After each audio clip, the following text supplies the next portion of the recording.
तो से छिलात है एको, हाँ? पुष्पा सादे हलवा बनावत हो का?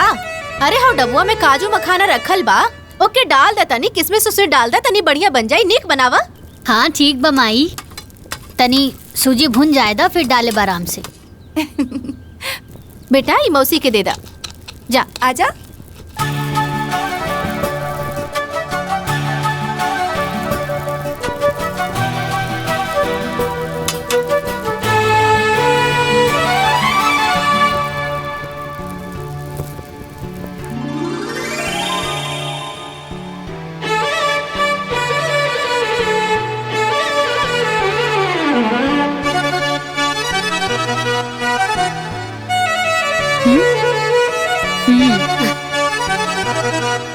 जब मेहमान लोग आवे ले ना तब मोनी लहटिया कट जाला।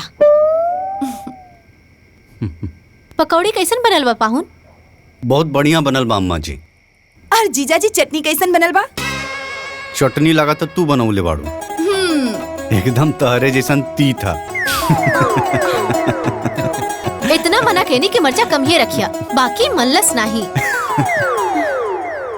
पकौड़िया और ही पाहुन, दे रे जिया जी के पकौड़िया दे। इली बस और दी ना ना ना चटनियो दा। चटनी तो तीख बनल बा ना, तो एक काम करी, इली पकौड़ी हलवा के साथ खाई। देवकी, हम सोचा था नहीं कि बिटिया और दामाद के एक बार अपने दुआरे पे लिट्टी चोखा बनवावल जाए। का सोचा तड़ू, कैसन रही? एकदम ठीक रही बाबूजी, लेकिन सब केहू ना मिल के बनावल जाए। तो ठीक बा, लेकिन चोखा हम बनाई।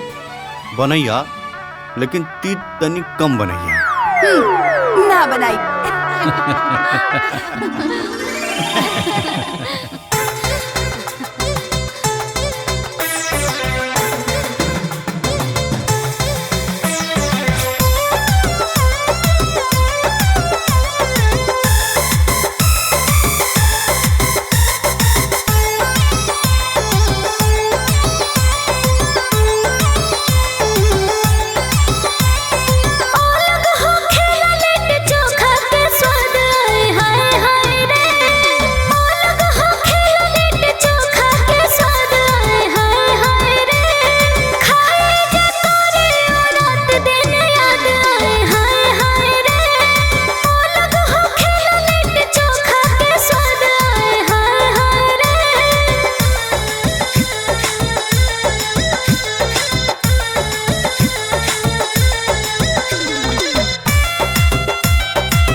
बहुत बढ़िया बनल बा।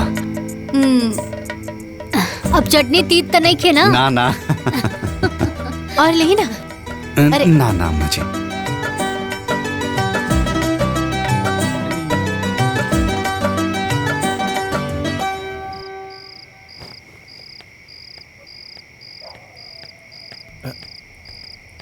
पहुना हाँ बाबूजी। ई लुंगी ला, एके पहन के आराम से सुत जाइए। हाँ हाँ ठीक बा बाबूजी।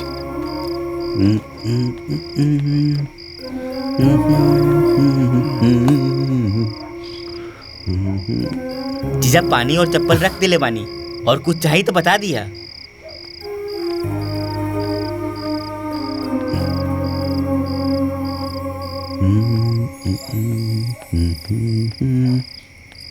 इली टार्च, पिसाब उसाब लगी था पिछोरवा चल जाइए। हाँ। टार्च लेके जाइए, काहे कि पिछवा खर खंजर भइल बा। अरे तू ऐजे सुतबा ना। हम तो इजे रहबे करब। हाँ तो बस जगा ले। अच्छा ठीक बा। मच्छरदानियाँ लगा दा।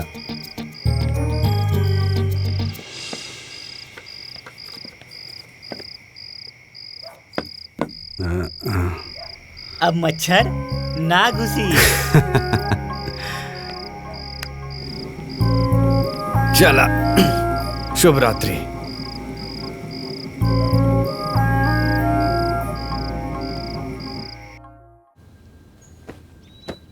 दीदी देखी ना कैसन लागत बा? ठीक बा ना? बहुत बढ़िया, एकदम फिट आइल बा। हाँ फिट बा। माई, ई सलवार सूट हम सुगंधा खातिर लेके आइल बानी। माई कैसन लागता? बहुत सुंदर बा। माई, ई तोहरा खातिर और बाबूजी खातिर ई कुर्ता और धोती। राहुल खातिर ई देखी शर्ट और पैंट। ठीक बा ना? अरे कर का जरूरत रहे, तो जब आवेलो तो हमने खातिर कुछ ना कुछ लेके आवेलो। नीक ना लागेला बेटा? कैसन बात करत आड़ू माई, हम ही घर के बड़ बेटी हैं और ऐसे ही खाली हाथ चल आइब त नीक ना लागी। अच्छा सुनी, ई सब बात छोड़ी और हमरा के ई बताई कि सुगंधा के जौन रिश्ता के बात चलत रहे का भइल? अब का बताई बेटिया, उहे जौन 4 साल से हो रहल बा। अरे जेकरो ढंग के मड़ैयो न बनल, ओहो 5 लाख दहेज मांगा था। और सरकारी नौकरी वाले ता पूछवे मत करा। अरे 4 पहिया गाड़ी के नीचे बातें नहीं करत। अरे लड़की के गुण सहूर केहू नहीं देखत, सबके खाली दहेज चाहिए। बस यह सोच के संतुष्ट करत वानी कि गरीब होके चाहे अमीर, लड़की बिना बियाहले ना रहेली। बड़ बुजुर्ग कहले रहले ना कि भगवान वर पहले बनावेले, सुकन्या बाद में। अरे हमरो सुगंधो खातिर केहू न केहू बनले हुई। अम्मा जी समझी कि लड़का मिल गई। बाबूजी और राहुल के लड़का पसंद बा, और उ लड़का के रउआ भी पहले से जाने नहीं। बस अब राव हाँ के देरी बा। अरे पाहुन, रउआ बुझौलिया मत बुझाई, जल्दी से लड़का के नाम और गांव बता दी। अरे अम्मा जी, गांव के नाम छोड़ी, लड़का के नाम में काफी बा। लड़का के नाम बा सतीश, हमार छुटका भाई।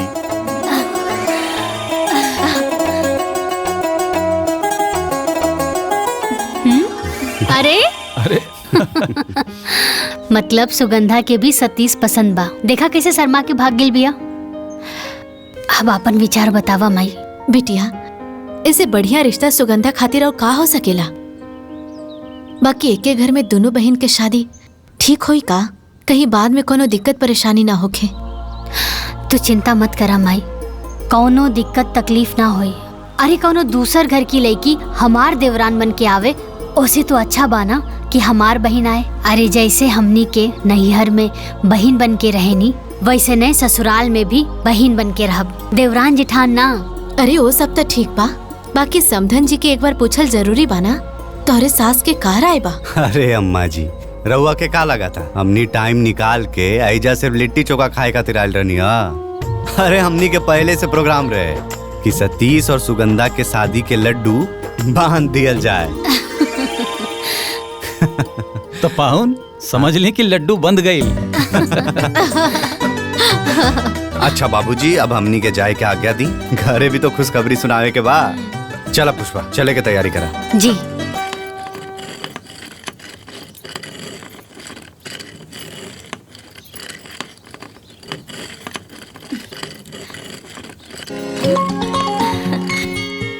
अरे माई प्रणाम।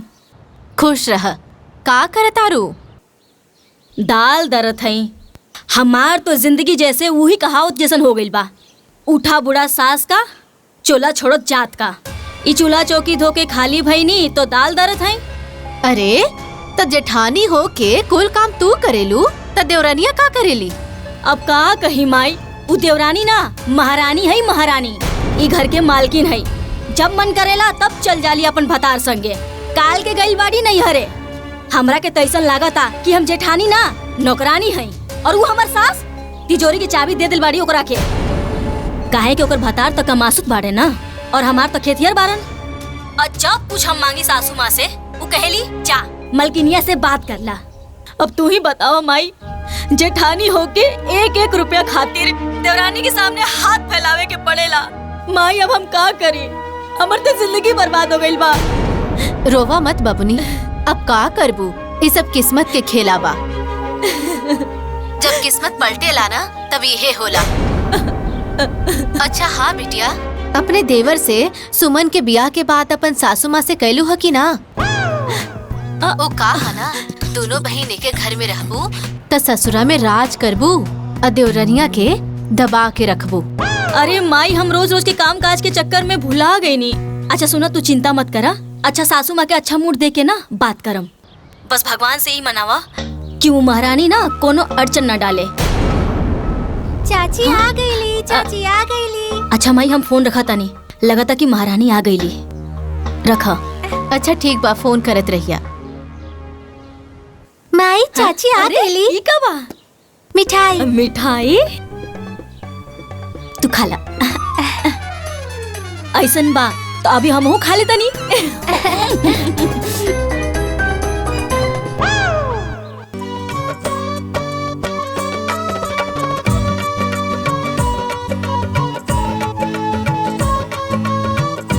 आ गई नानी के यहाँ से है। प्रणाम दीदी। खुश रहा। अम्मा जी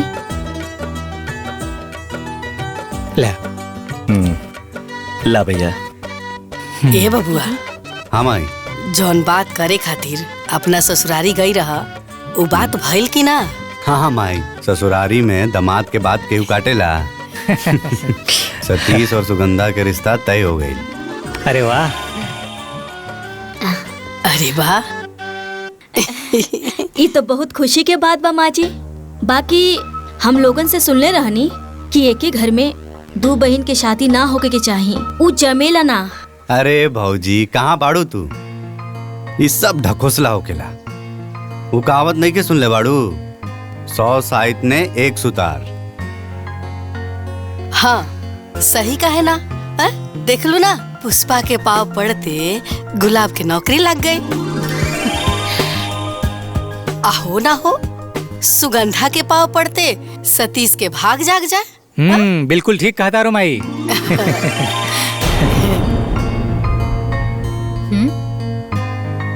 ए दुल्ही, छत पर ना अमहर रख ले बनी सुखावे खातिर। सूख गई हो, जा लेके आ जा।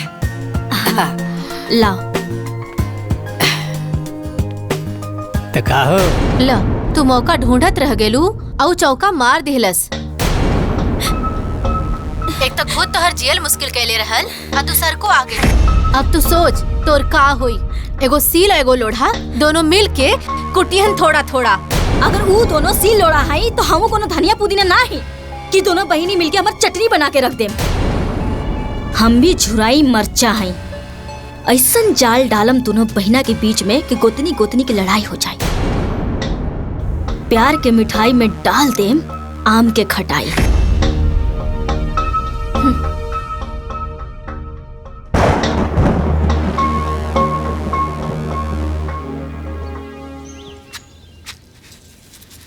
हाँ हाँ, कराव तनी बात।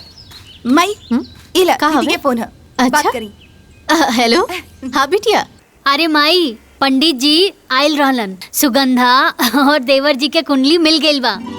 अच्छा माई, समय बहुत कम बा, जल्दी से तैयारी शुरू कर दा। ए बिटिया, अगुआ तू ही बाड़ू और ये बड़ बहिन तू ही बाड़ू। अरे दोनों जगह तो ही के संभारे के बा। सुना, बियाहे के पहले ही चलई है। अरे माई, तू चिंता मत करा ना, हम नैहर भी संभाल लेब और ससुराल भी। अरे पहले हम अपन देवर जी के हरदी लगाई, फिर नैहर आके अपन बहन के चुमावन भी कर ले। अरे माई मटमंगरा ससुरे तो भतवानी नैहर आके खाई। ठीक बा बिटिया।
अरे इतना पैसा कहाँ से दिहल जाई?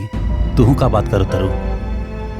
माई, ये अंगूठी, घड़ी और सिगड़ी दही गुड़ के बखत ना देवर जी के मड़वा में पहना दिया, और ये थैला ली, ए में क्रीम पाउडर और जरूरत के सब सामान बा, एक ही मड़वा में रख दिया। ए बेटिया, इकुल हम का करब? इकुल बाबूजी के देदा, कुल इनकरे करे के बना।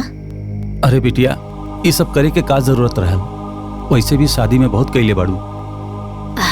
बाबूजी, घर के हालत हम जानत हई, और राहुल भी छोट है, अभी होकर कहीं नौकरी चाकरी भी नहीं खिलागल।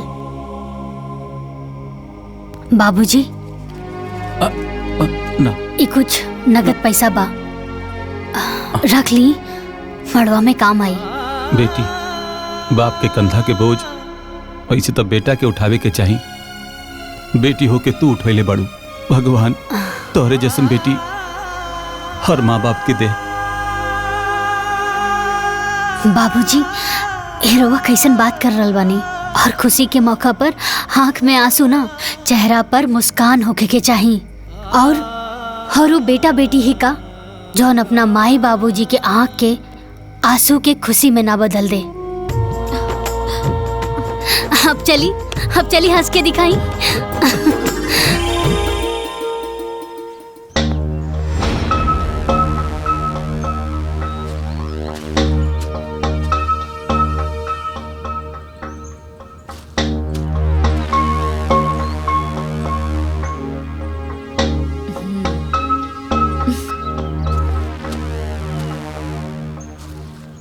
कितना थोक पे चढ़ाओ तनी माँ जी देवर जी के शादी पे?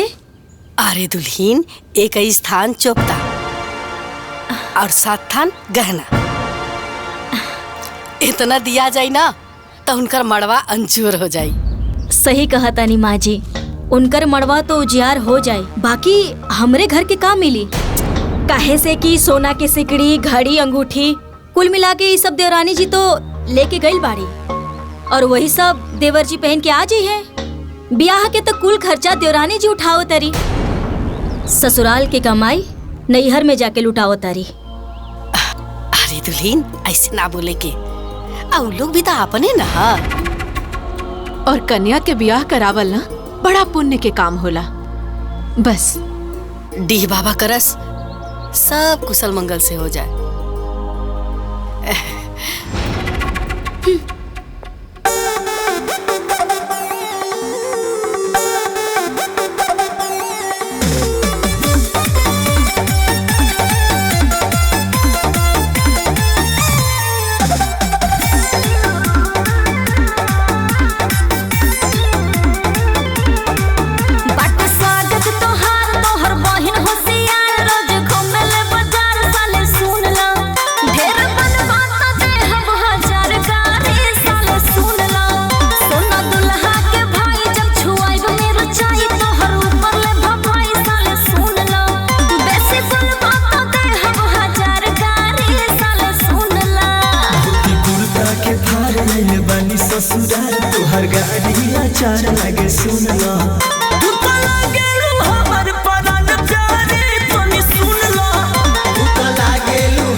माई का बेटिया?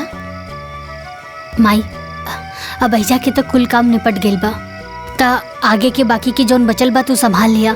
हम और दीदी जात बने हो जा परछावन के तैयारी करे। ठीक बा बेटिया, तू जा, ऐजा के कुल काम निपटा गेल बा, बाकी तो जाके संभाल ला।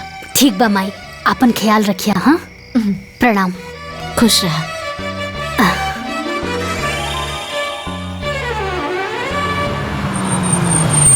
कथी के लोढ़ा सासू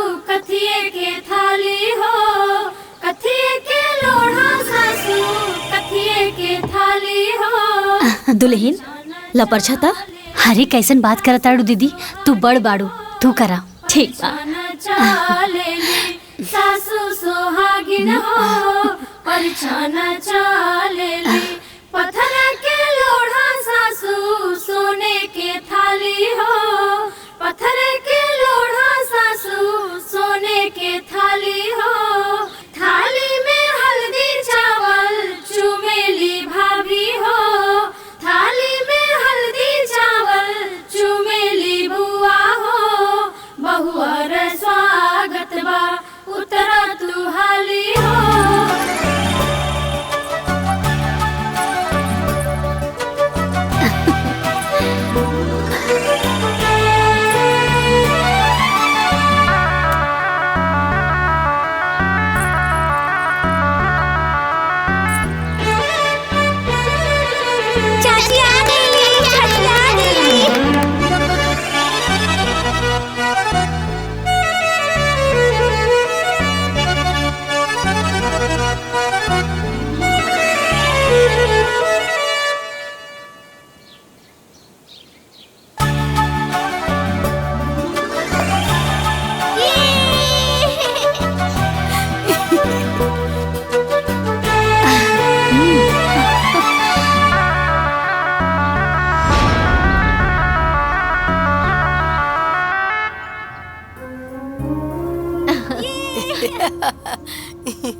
एगो बात कही दीदी, पूरा गांव में चर्चा बाकी कि तहार बारात बहुत बढ़िया गेल रहे। कि ऐसन बारात गईल रहे, वैसे ही लड़की वाला भी बाराती के दुआरे पर स्वागत भी कैलन हा। अरे मसूर के दाल, गोलगप्पा, पनीर, अब मन भर छेना। ई कुल तो ठीक बा बिमला, बाकी एक घर में 2 बहन के शादी करे के ना चाहत रहे। शादी के बाद बहन बहन ना रह जाली, देवरानी जेठानी बन जाली,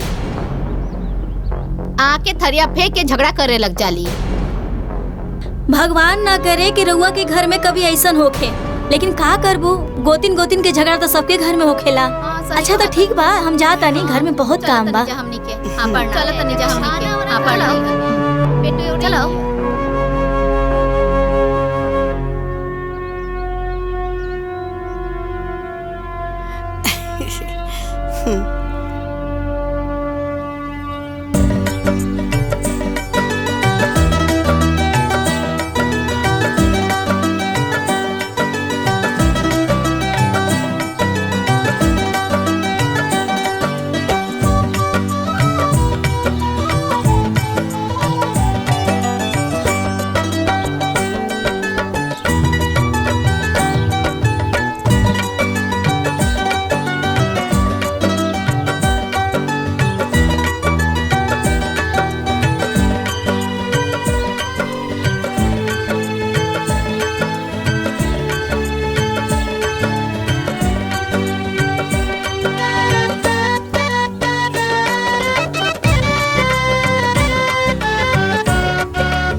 दीदी, आज बचपन की याद ताजा हो गई। जब हम स्कूल जात रही तो ऐसे ही हमारी चोटी बनावत रहू ना। बस फर्क इतना बा कि आज 2 ना 1 बनावत बाड़ू। अरे पगली, तब मैं और अब मैं अलग बात। तब तू छोट रहलू स्कूल जात रहलू, यही से हम तोहार 2 चोटी बनावत रहनी। लेकिन अब तो तहार बिया हो गइल बा। हाँ, ससुरौतिन हो गइल बाड़ू। अब 2 गो ना 1 गो चोटी बनी। ठीक बा। ला शीशा ला, देखा कैसन बनल बा। शीशा देखे की कोनो जरूरत ना है। हमार दीदी बनावत बाड़ी और ठीक ना बनी।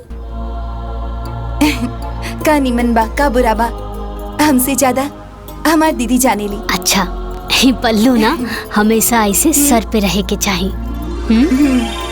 दुल्हन, तू दोनों बहन ना ऐसे ही बहन बहन बन के रहिया, कबो देवरानी जेठानी मत बनिया।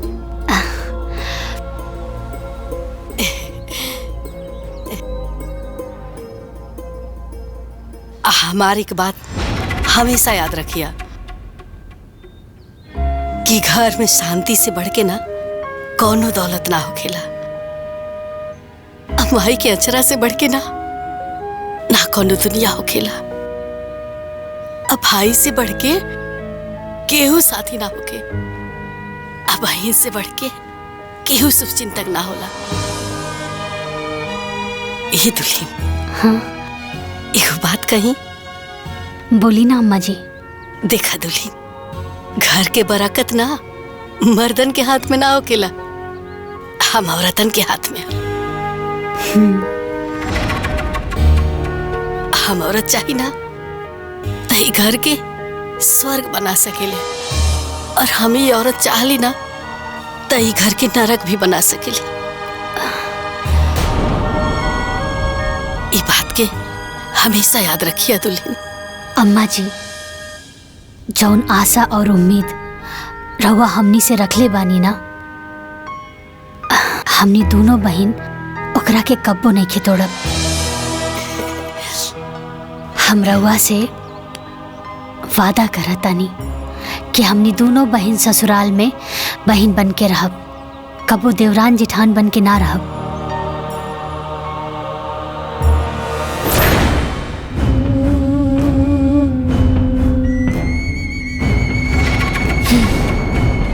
आज हमहू एक प्रतिज्ञा करतानी कि दोनों बहिनी के देवरानी जेठानी बना के रहब।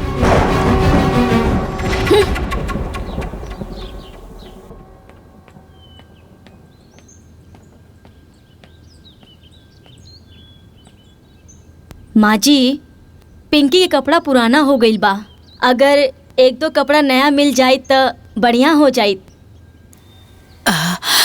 अब अरे दीदी, नया कपड़ा किने के का जरूरत बा? गुड़िया के 3-4 गो सेट ऐसे ही पड़ल बा, हम दे दे उहे कपड़ा पिंकी के पहना दिया। बाकी माई कितना उतारा पहनाई? हाँ? एक जोड़ी नया दिला देती तो हमार बिटिया 30 त्योहार के दिन पहन लेहित। पिछले दिवाली में भी गुड़िया के उतारा ही पहन ले रहे। अरे बड़को, इका उतारा उतारा लगा रख ले बड़ू, एमे का खराबी बा? अरे हम जब छोट रही तो अपना नैहर में अपना दीदी के कपड़ा पहनत रही। आहिजा सुभाष के कपड़ा गुलाब पहनत रहन, गुलाब के कपड़ा सतीश पहनत रहन। एक घर में ये सब चलत रहेला। आ वैसे भी एजा कमाए वाला एक आदमी बा और 2 जना तो खेतिये में लागल बड़ा। जितना ओढ़ना रहेला ना उतने में पैर फैलाए के चाहिए, समझ लू?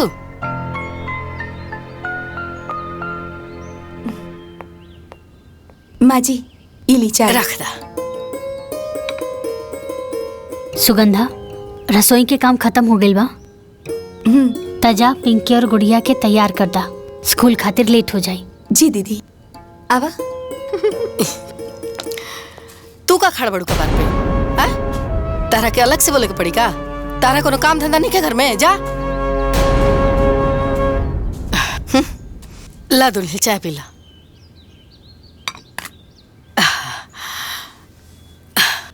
गुड़िया, तू कौन सा क्लास में पढ़ी लू? हम फर्स्ट स्टैंडर्ड में। और पिंकी तू? Second standard. Second standard. अच्छा, तू दोनों की कितना तक पहाड़ा आवेला? पहाड़ा मतलब? अरे हम तो भुलायल गई नहीं, तू लोग तो इंग्लिश मीडियम में पढ़े लो ना? हाँ। अच्छा, पहाड़ा मतलब टेबल। हाँ। कितना तक आवेला?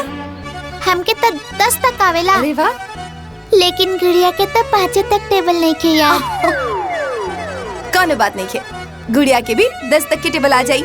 हाँ गुड़िया, अब आवा, ए लो अपन बैग ले ला। जल्दी जल्दी से तैयार हो जाई। ला हम देते ही। पिंकी गुड़िया, अरे जल्दी पकड़ा, स्कूल खातिर लेट होगा था। चला बाहर जा, सतीश चाचू इंतजार करते रहन। ए झगड़ा मत कर, चला चला।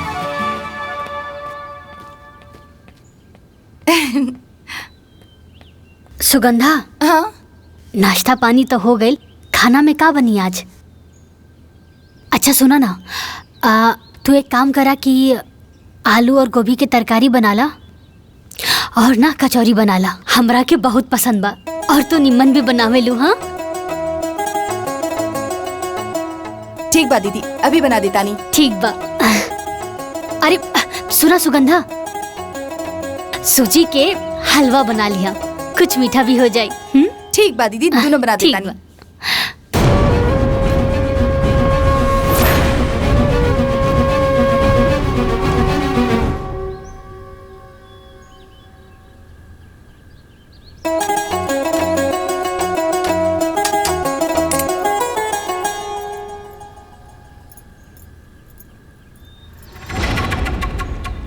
अरे सुगंधा, जब इतना सारा काम हो खेला तो हमरा के आवाज दे देहल करा, तो हम आके तोहार हाथ बटा देहल करा।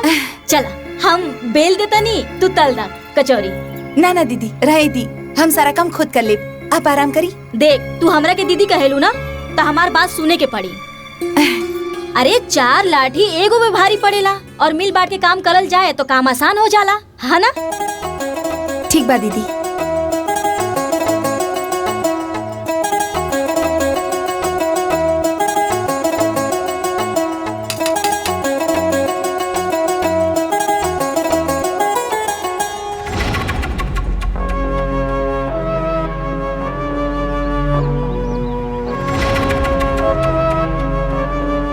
सुनो ना, ऊ देख देवरानी के, अरे तोहरा के कचौड़ी बनावे के ऑर्डर देके खुद नेल पॉलिश लगावतिया।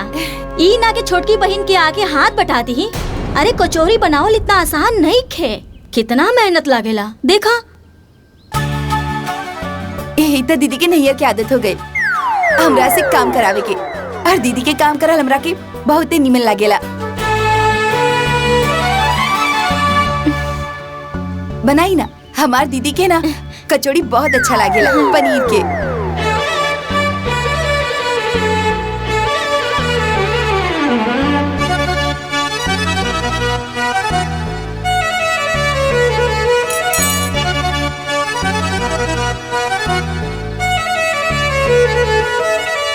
हलवा कचौरी।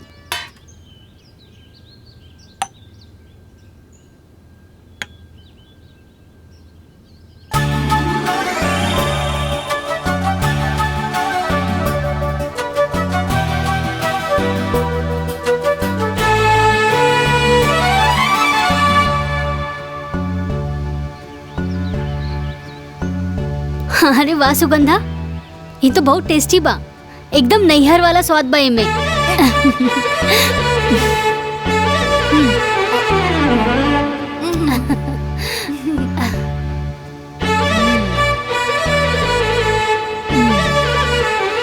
हलवा भी अच्छा बा।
गई रजरानी बनके घरवा के महारानी बनके।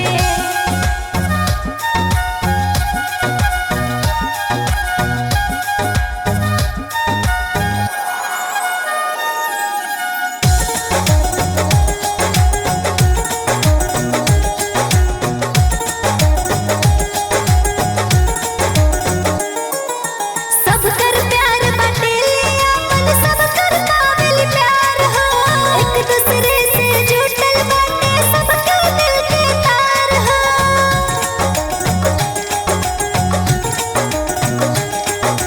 सब कर प्यार बाटे अपन सब कर काबिल प्यार हो। एक दूसरे से जुटल बाटे सबके दिल के तार हो। एक दूसरे की खुशी जहाँ में रह जाए अमर कहानी बनके। आ गई रजरानी बनके घरवा के महारानी बनके। आ गई रजरानी बनके घरवा के महारानी बनके।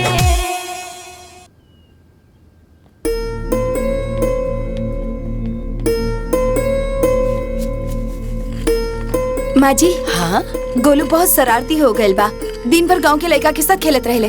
हम सोचतानी कि गोलू के नाम प्ले ग्रुप में लिखवा दी। अरे दुल्हीन, तो हमारा से का पूछा तारू? जाके अपना दीदिया से पूछा, काहे से कि घर के मालकिन उहे ना हई। ठीक बा, दीदी तक कबो भी हमारी बात के मना ना करेली। हाँ, हम अभी जाके पूछ लेता ना। चल चल गोलू, बहुत शरारती हो गइल बा। कितना बार कहले ऐसे लड़का के साथ मत खेला करो।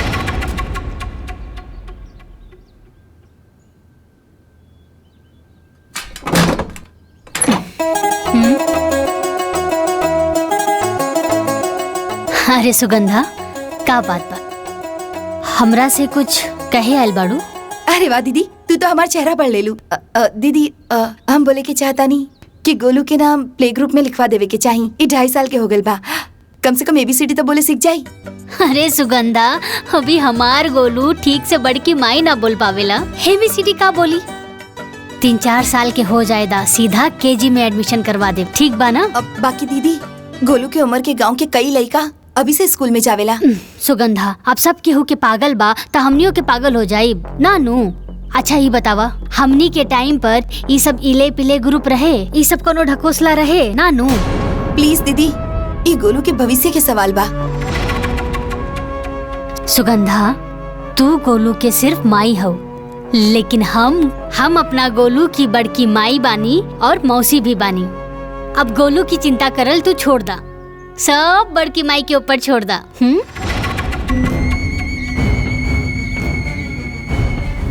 दोनों बहिनी के बीच में आग लगावे खातिर जौन पापड़ हम बेलने आज वो सफल हो गए।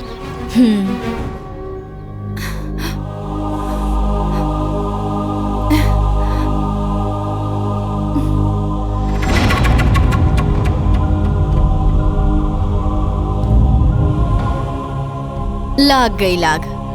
अब देखा कैसे ई आग के हम ज्वालामुखी बनावत हैं।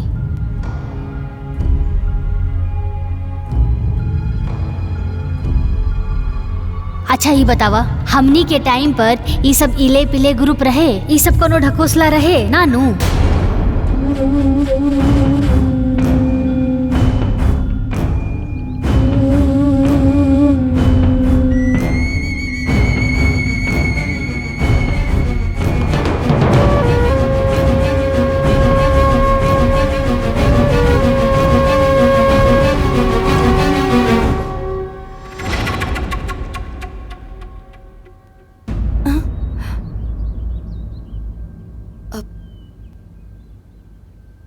अच्छा सुगंधा जी, हमरा के एगो बात बतावा, जब आंधी तूफान आवेला तो सबसे पहले कौन सा पेड़ गिरेला? जौन पेड़ की जड़ कमजोर होखेला ऊ पेड़। सही कहलो, यही खातिर हम तोहरा पास आइल बानी। देखा, यही उम्र बा तोहर लइकन के स्कूल जाए के। अगर ई उम्र में पढ़े ना गइल सन तो अंग्रेजी में फटर फटर कैसे करी? देख बहिन, नून भात खा के हम जी ले, बाकी बबुआ के पढ़ाई में कोनो दिक्कत ना होके के चाहिए।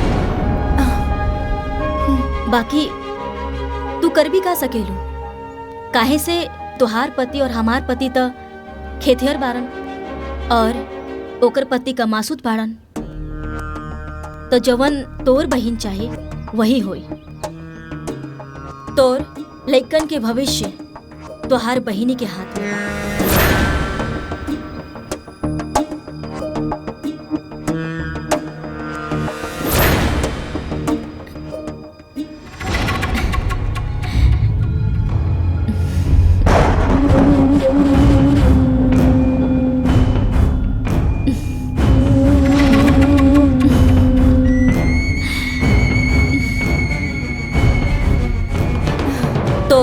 लइकन के भविष्य तुहार बहिनी के हाथ में बा। सुगंधा, ऐसन बात ना हो, तोके जरूर कोनो गलतफहमी भइल बा।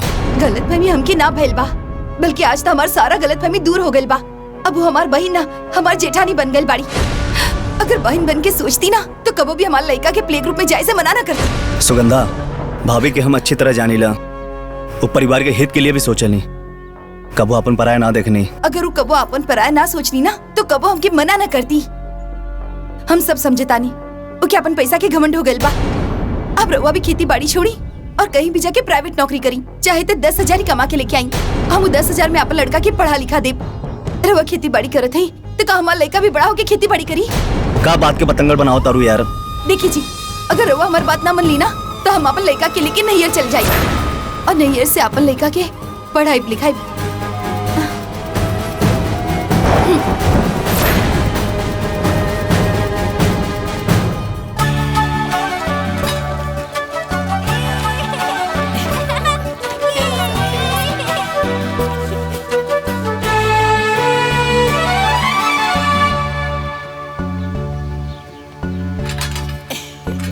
सुगंधा। हाँ दीदी। देवर जी अभी खेत गेल बाड़न ना, जब खेत जोत के आ जाई है ना तो ई गेहूं हम ना बोरी में भर देले बानी। उनसे कहिया कि श्यामनाथ की चक्की से पिसवा के ले आई है आटा। ठीक बा दीदी, हम बोल दी। चप्पल टूट गई, गोलू की चप्पल टूट गई। माई, हमार चप्पल टूट गई बा। दिखाई।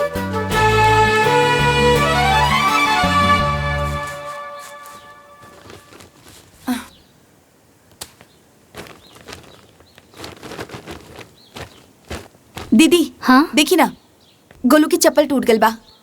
एगो नया मंगवा दी ही ना। सुगंधा, नई कीने की का जरूरत बा? हमरा लगे 2-3 गो जोड़ी पड़ल बा, हम दे देब, गोलू के पहना दिया, ठीक बा? बाकी दीदी, लड़का होके लड़की की चप्पल पहरी। अरे सुगंधा, सैंडल ना हा, हवाई चप्पल हा, और सब हवाई चप्पल एक जैसा नहीं होला। कैसे गिर गई? हाँ? अरे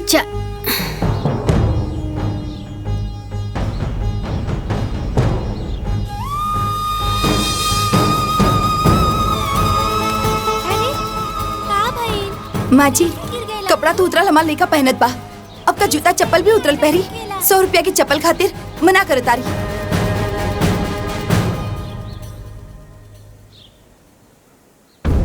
अरे हमार नौके दुल्हन, 100 रुपया के बात नहीं खे। 100 रुपया के कीमत ना, जब तू ये घर के मालकिन बनबू तब समझ में आई कि पाई पाई जोड़ के कैसे घर चलावल जाला। चिंता मत करा।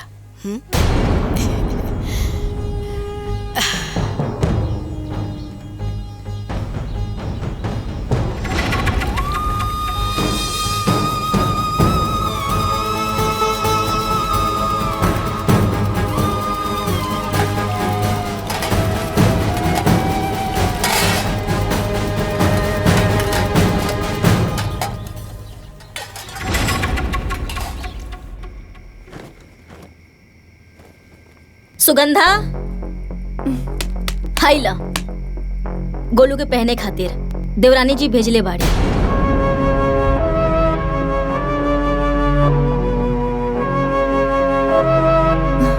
बाकी एगो बात कही, इतना साल से जे हमार साथ हो रहल बा, अब उ तोहरे साथ हो रहल बा।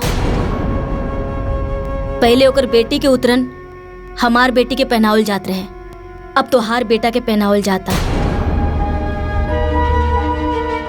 हम तो ये मान ले बानी कि हम दूसर घर से हैं, बाकी तू तो सगी बहन हो। तू दोनों एक ही महतारी के पेट से जन्मल बाड़ू, तोहरे साथ ऐसा ना करे के चाहत रहे। बाकी जाए द, तू कर भी का सकेलू। अच्छा ई चप्पल ना गोलू के पहना के देख ला कि ओकर साइज के बा कि ना। बेचारा लइका लड़की के चप्पल पहन के घूमेला। चला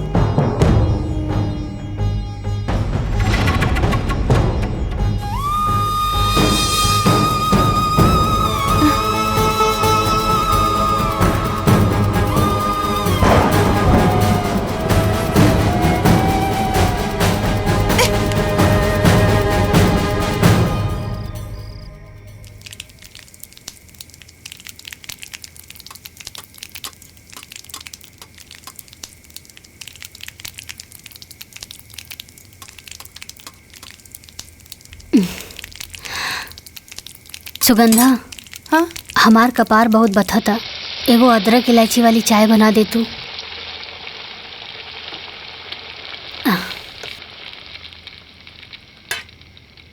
ई रहल चाय के पत्ती, ई रहल दूध, और ई रहल पतीला, और ऊ रहल चीनी अदरक, और ई रहल लाइटर और गैस। आपन चाय बना के पी ली। अरे तो एमे खिसियाए वाला कौन बात बा? हाँ हम खुदे बना के पी लेब। हाँ तोहरा के पिए के बा ना। लाग गई लाग। अब देखा कैसे ई आग के हम ज्वालामुखी बनावत हैं।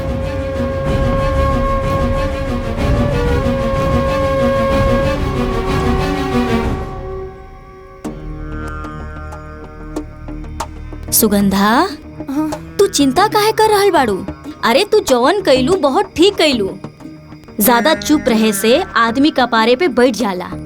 कबो कबो मांगे से हक ना मिली तो छीने के पड़ेला। अगर उहो जेठानी बनतिया तो तू काहे बहिन बनबू? तू देवरानी बना। आज तू ओकरा के उल्टा जवाब देलू, हमरा के तो बहुत अच्छा लगल।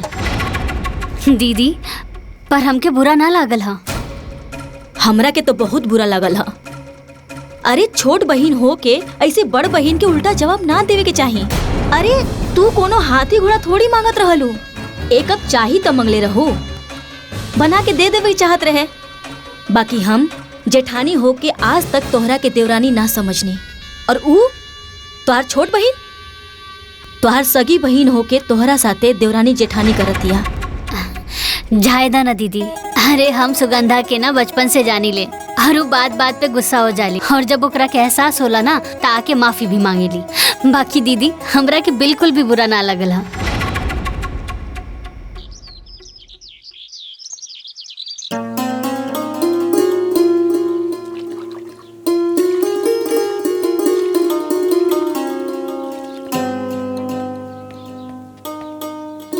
सुगंधा,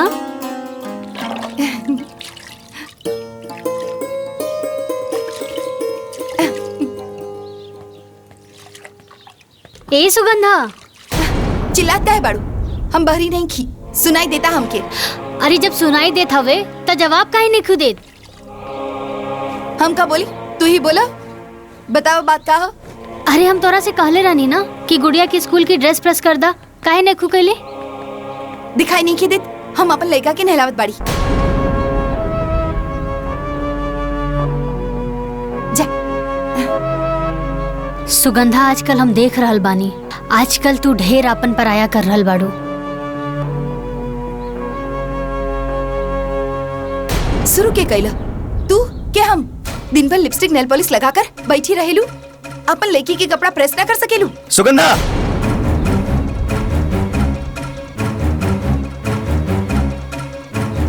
का हो गल तो के? ये कोनो तरीका भौजी से बात करे कर? जी जौन तरीका से समझी ओकरा के उही तरीका से समझाई। चुप रह लो, शांत रह लो, का हला करत रहो? अरे तोला परोसा आपटीदार सुनी त का कही? रहे दी माई, आज सुगंधा के बोल ले विदा, पता तो चले आखिर एकरा मन में कितना भड़ास भरल बा। बोला। पुष्पा, वो छोट है, ओकरा में समझदारी ना है। तू तो समझदार बाड़ू, तू ही शांत रहा। अगर ई शांत हो जाए तो घर ना पलट जाए। ई घर के मालकिन नहीं, ई ऑर्डर करी और काम करी हम। ई लड़की पैदा करी और संभालिए हम।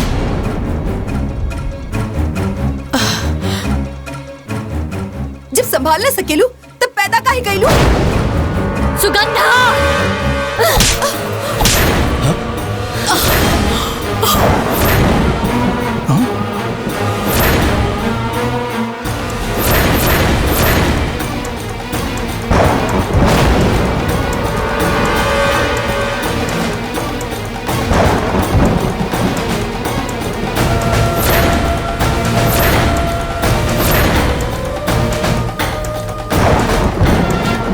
जेके पास जवाब न होला ना, वो हाथ उठावेला।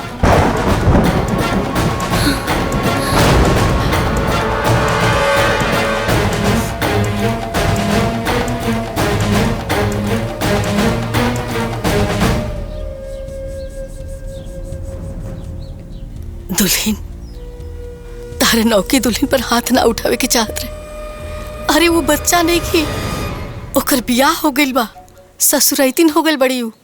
बच्चा नहीं की। अम्मा जी, हम तो बड़ बहन होके के नाते ओकरा के थप्पड़ मार देनी। जैसे सुगंधा नैहर में कोनो गलती करत रहे ना, हम ऐसे ही ओकरा के थप्पड़ मार देत रहनी। तार नैहर में थप्पड़ वाला रिश्ता नहीं के उनके साथ, और बहन के साथ साथ तार देवरानी बन गई बड़ी।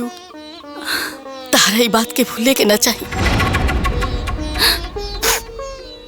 अम्मा जी, तू चिंता मत करा।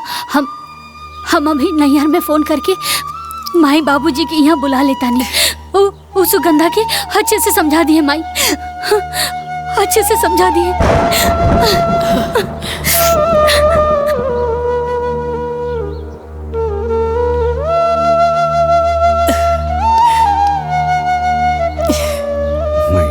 सब ठीक हुई।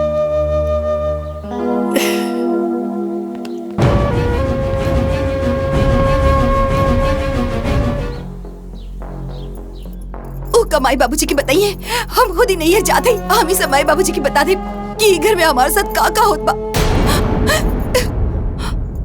देखा सुगंधा, ऐसे लड़ाई झगड़ा करके नैहर जाइल ठीक ना हो। तो का उनके हम पर हाथ उठावल ठीक बा? उनकर आदमी कमाता हुए तो घर के मालकिन, और हम घर की नौकरानी बन के रही। सुगंधा, गुस्सा के आग नू पहले बुद्धि की जरा देवेला, अब बुद्धि के जरते ही प्यार के भीतर अहंकार कर जाला। एक बात बतावा, दुनिया के कोनो भी रिश्ता अपने आप ना खत्म होला। अहंकार, गलत फहमी होके तोड़ देवेला। दो लोग के बीच के रिश्ता केवल तीसरे की वजह से ना, बल्कि आपसी विश्वास और प्यार की कमी से टूटाला। हम तहार पति बानी ना, ता हमार बात ना मनबू। चला वो बैग उठावा और अलमारी में रखा। एक बात और ही, माई बाबूजी के सामने अपने गुस्सा पे कंट्रोल रखिया।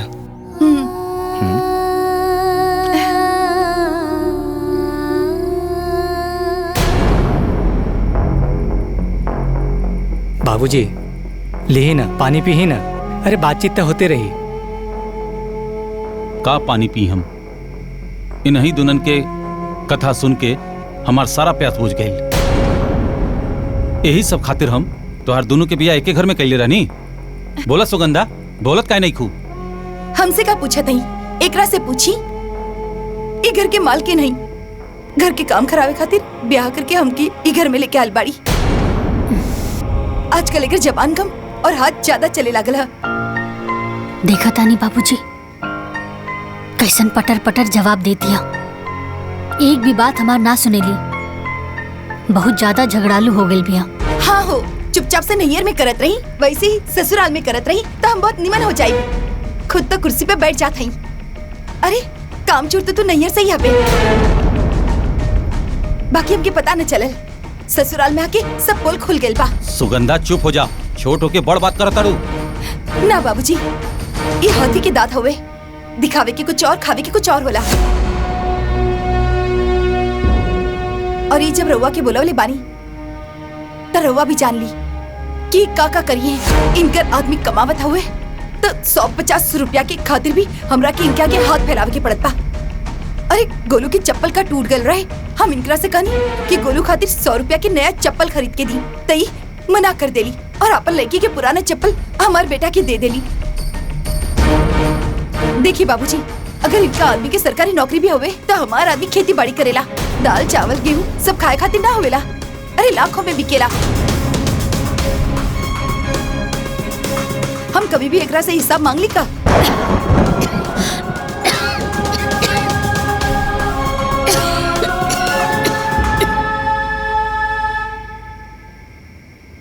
तारा के हिसाब चाहे ना सुगंधा, एक दिन तोरा के सब हिसाब दे देब हम। चुप हो जा भाई, हमार बात कान खोल के सुना। अगर तोहनी ऐसे ही आपस में लड़त रहबू तो हम समधियान आवल छोड़ दे। काहे कि तू लोग समधियान में हमरा के मुंह दिखावे के लायक न छोड़बू।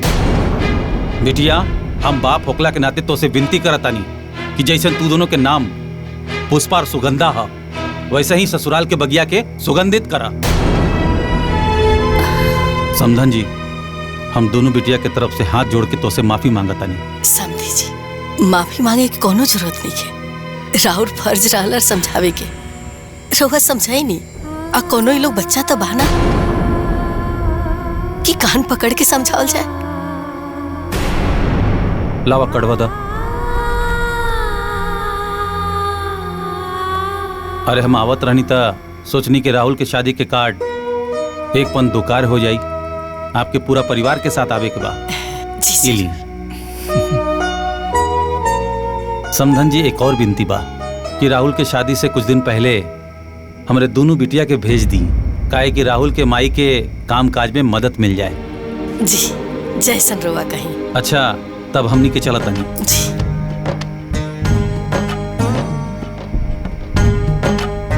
प्रणाम बाबूजी। प्रणाम माई। खुश रह बेटी। मैं खुश। अरे हाँ। रख ला। खुश रहा। इला। गोड़ लागत नहीं। हाँ, खुश रहा, खुश गोड़ रहा। लागत नहीं माई। इला बेटा, अरे रख ला। प्रणाम माई जी। खुश रहा। प्रणाम माई। प्रणाम। खुश रहा, खुश रहा। हाँ, खुश रहा। प्रणाम माँ जी। आज्ञा दी, चला।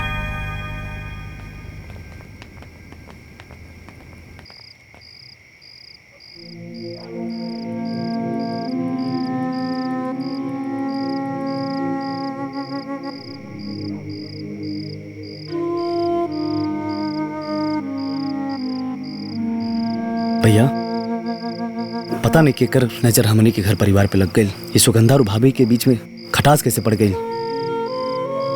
सब सुगंधा की गलती हो। अपने से बढ़ के कबो उल्टा जवाब ना देवे के चाहिए। ए भाई, जहां 4 बर्तन रहेला ना तो आपस में बजबे करेला। वो दोनों सगी बहन हैं, आपस में लड़िए झगड़िए फिर एक हो जाइए।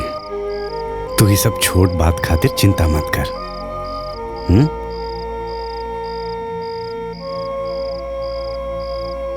बेटा,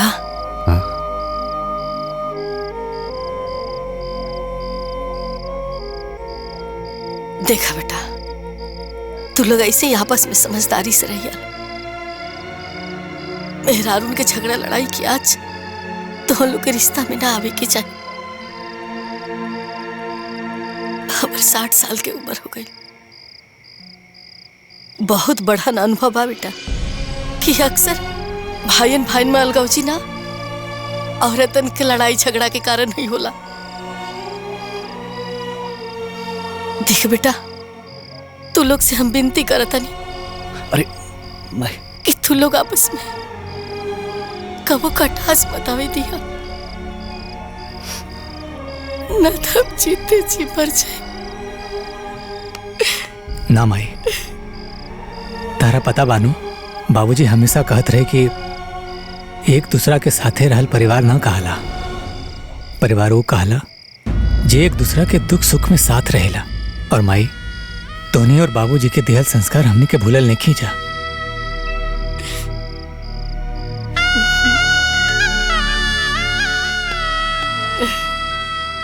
तीनों भाई तो से वादा करता ने प्रेम के बुनियाद पर बनली घर के दीवार में कबो दरार ना होते।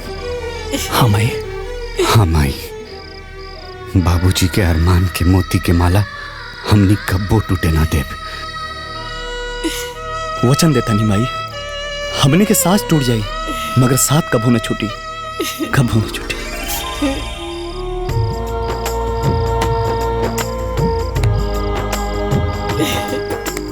हमारे तो तू लोग पे पूरा भरोसा।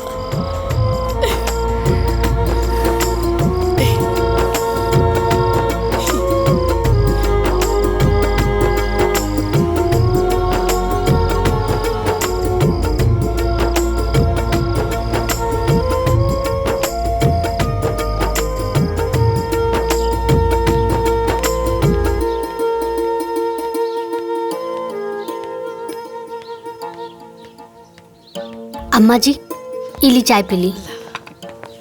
अरे अरे अरे, खाना बन गई। चला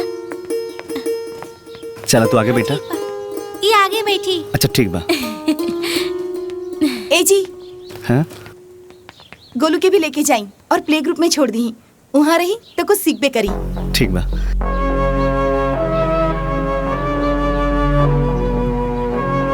ए तुप पे बैठ जा।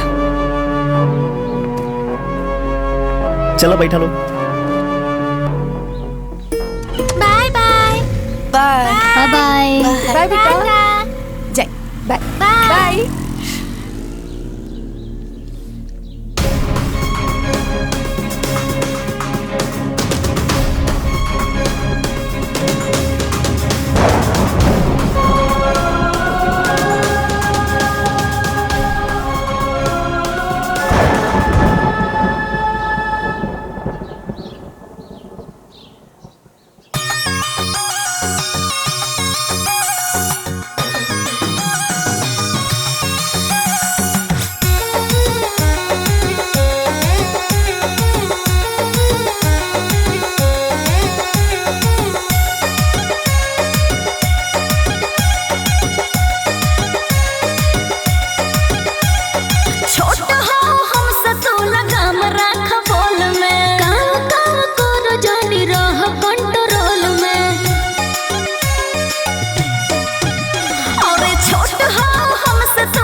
हमरा से जीभ कहाँ कम तू डलावेलू।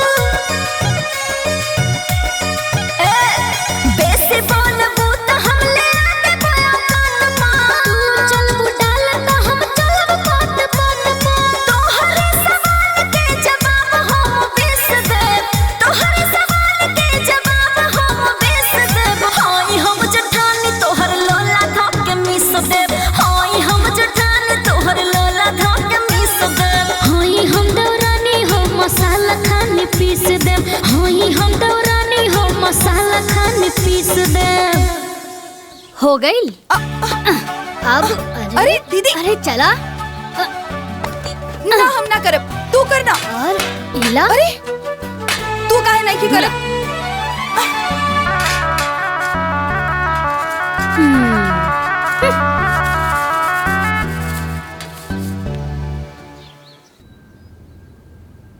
प्रणाम भाई। माई रवा लोग भी चलती तो अच्छा रहे।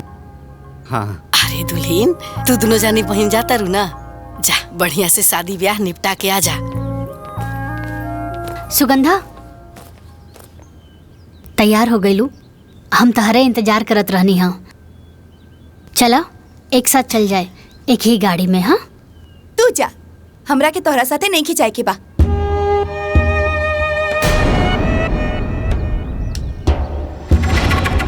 अरे दुल्हीन नैहर वाला लोग का कही? अरे कहीं नैहर में दोनों बहन अलग अलग जाइबू त नैहर वाला लोग का कही? माई ठीक कहती है सुगंधा, चला भौजी के साथे गाड़ी में बैठा, ऐसे जाए अच्छा ना लगी ना। अच्छा लगे चाहे बुरा, अब छुपल का बा? नैहर में भी तो सबके पता चल गइल बा।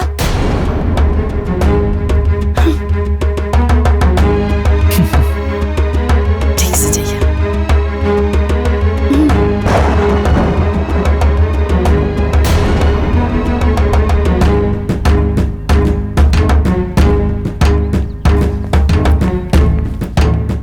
खुश रहा। प्रणाम माई। जो आगे चला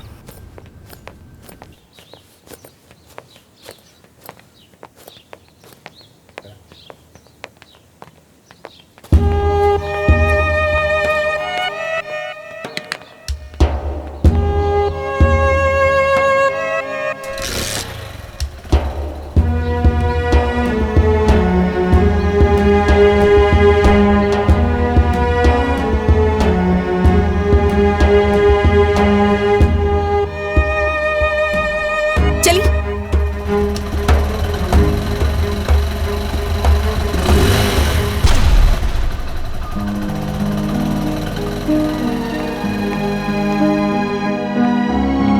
बाय बाय।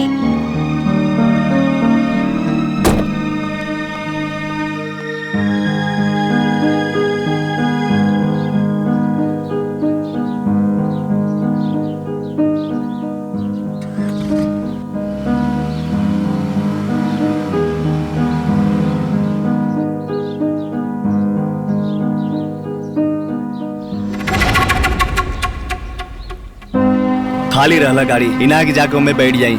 ये जेठ के दोपहरिया में हम लड़का लेके मोटरसाइकिल से चलत है, सब तोरे जिद के कारण होता। देखी रहुआ चाहे कुछ भी कही, हम फैसला कर ले बानी। हम ओकर गाड़ी में ना बैठब मतलब ना बैठब। का समझे थे बढ़िया गाड़ी वाली है, एकदम मूर्ख है बाड़ू।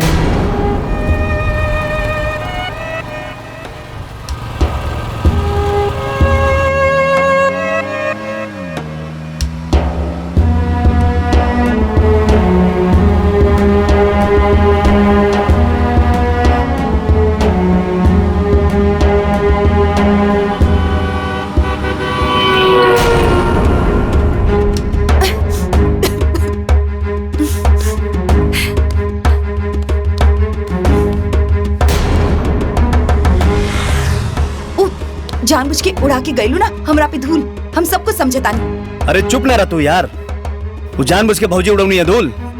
वो गाड़ी है कच्चा रास्ता पे जाए तो धूल उड़वे करी। हाँ हाँ रवा के तो भैया भौजी होवे ना, रवा तो ओकरे साइड लेबे करबा। देव की बहन अब की छोटकी बेटिया साथे ना आई नी है का? कहाँ रह गई नी हा?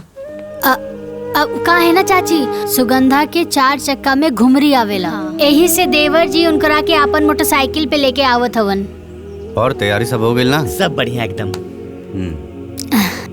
अरे वो देखा आ भी गईलन। हाय देखा तहर मौसी आ गई। दीदी प्रणाम जीजा, प्रणाम। खुश रह आराम से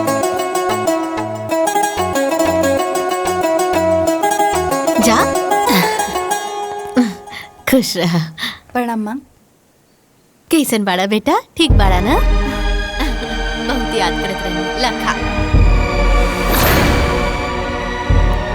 अरे खुश रही जाइए जाइए अंदर। खुश रहा खुश। प्रणाम बाबूजी। और बेटी सब ठीक बना?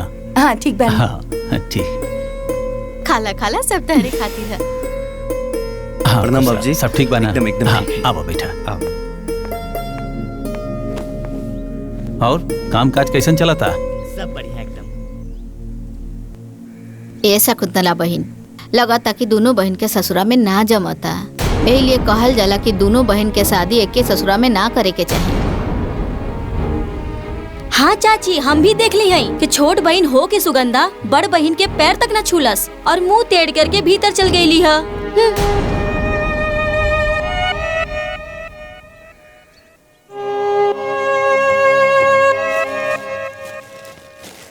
सुगंधा, कितना बार कहनी है कि ससुरे के झगड़ा नैहर में मत लावल करा। अरे बियाह पड़ल बा, कुशल मंगल से बीत जायदा। गांव घर नात रिश्तेदार सब कोई जुटल बा, तोरे दोनों बहन मुंह फुला के बैठबो सन तो सब लोग का कहिए? हाँ, ये हमके ना ओकरा के समझाई कि यहाँ मालकिन बन के ना रही, मालकिनी करी है तो झगड़ा तो होबे करी। अरे तू बात के समझत काहे नहीं खू? अरे वो तो हर बड़ बहन हिया, तू ओकरा से बहुत छोट बाड़ू। छोट बन के रहबू ना तो कुल झगड़े खत्म हो जाई। अरे तोहनी के झगड़ा के जड़ना तोरा ओकरा से बराबरी करे के बा। देखा बिटिया, तू सफर से थकल आयल बाड़ू, मुँह हाथ धो के आराम कर ले। बाहर दमाजी के मिठाई दे देले बानी, तू आके देख ली। हम जाता नहीं।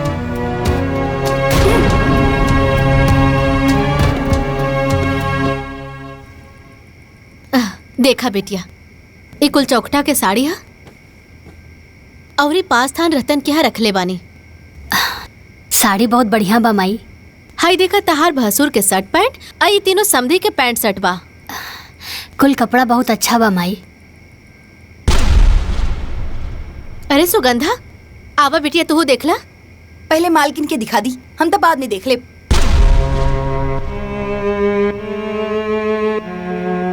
और वैसे भी हमरा के बहुत नींद आवता, हम जाता नहीं सुते के। देख ली माई, ये ऐसने बोली टोली हमरा के वहाँ भी बोलेली। जायदा बिटिया, तू बड़ बड़ो, तू ही समझदारी से काम ला। ओकर बचपना भी गई लेखे। यह सोच के तो हम चुप रहेली। अच्छा माई, अब तू सूझ जा, सुबह हल्दी चुमावन बा ना? हाँ ठीक बा।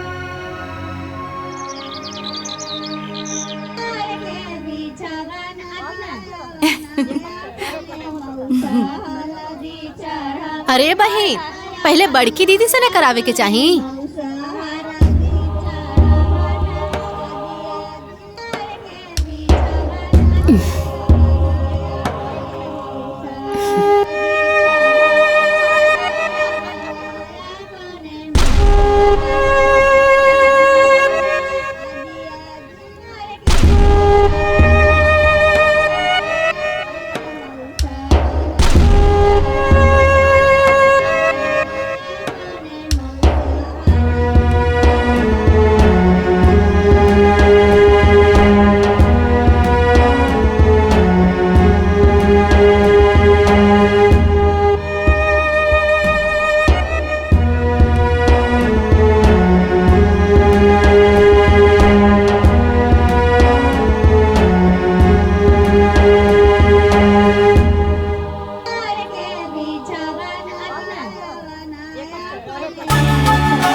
माई। हाँ बिटिया। हल्दी वल्दी तो अच्छे से निपट गई बा। हाँ। बस बियाह अच्छे से हो जाए, सब बढ़िया हो जाए। ये हमार तरफ से नेग है। अच्छा, नमस्ते, प्रणाम। अच्छा। खुश रह बिटिया। इला बिटिया, तू नाम लिख लिख के न रख दा, ना तो हम भुला जाए, याद ना रही। ए माई, ई राजा चाचा की लड़की रहे? हाँ, ई राजू चाचा की लड़की रही। बढ़िया साड़ी दे ले बिया। प्रणाम, इराला हमरा तरफ से शगुन। अच्छा अच्छा, तू लोग बियाहवा में टाइम पर आ जाई। ठीक बा। ला एकरो रख दा। नमोआ तो बताई। अरे वो सीमा रहली है ना चिन्हत हूँ। हाँ ठीक बा। सीमा और राजू चाचा।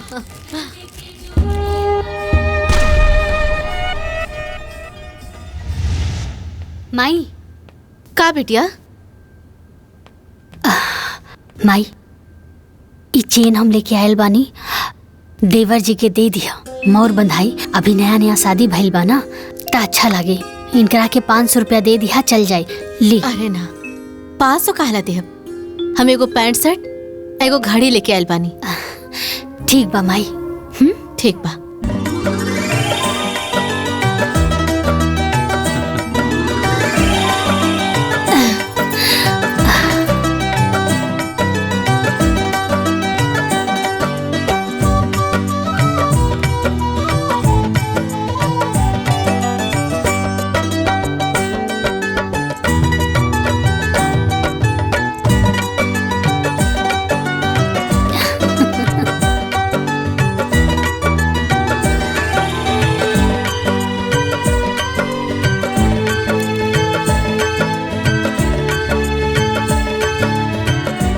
दीदी पतो हो तो बड़ी सुंदर बिया।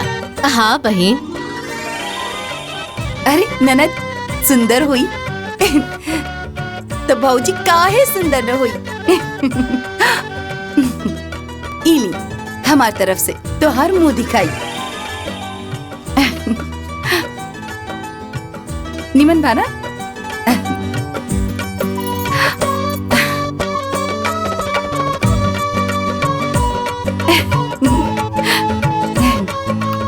भौजी इस सोने की अंगूठी तोहार दोनों ननद की तरफ से।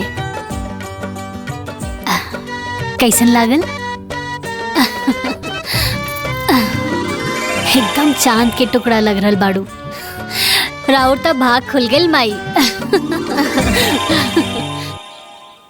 हाँ माई साहब जोताई उतर हो गई। पीला अरे आगे ला। अरे पिंकी के माई। चलो चलो उतरा उतरा। घरे आ गिला। हे गोलू बिटवा आजा आजा आजा। प्रणाम मुझे। माँ जी पाए लगा रहा। प्रणाम माई। खुश रहे खुश रहे। गुड़िया बिटिया। प्रणाम भैया। खुश रहा खुश रहा। दादी के प्रणाम करा। प्रणाम दीदी। खुश रह। कैसन बाड़ू?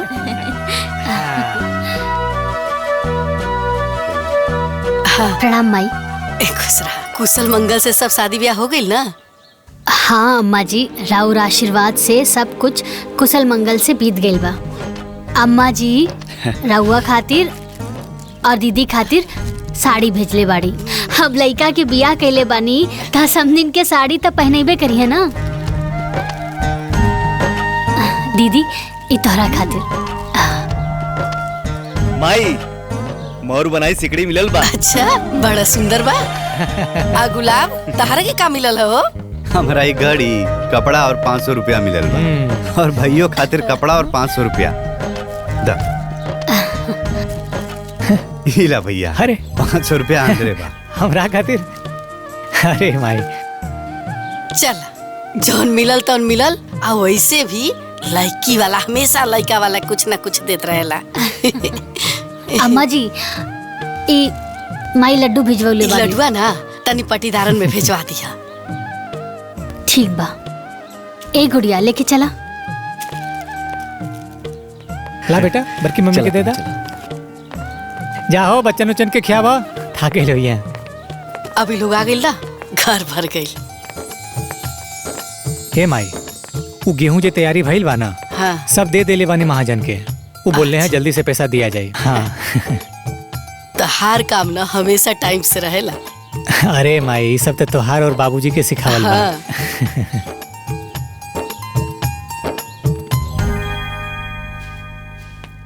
गुड़िया पिंकी गोलू चला आवा। सफर में थक गइल होइबा। आके दूध पीला। चला। माई हमरे खातिर है। हाँ बेटा सब केहू के खातिर।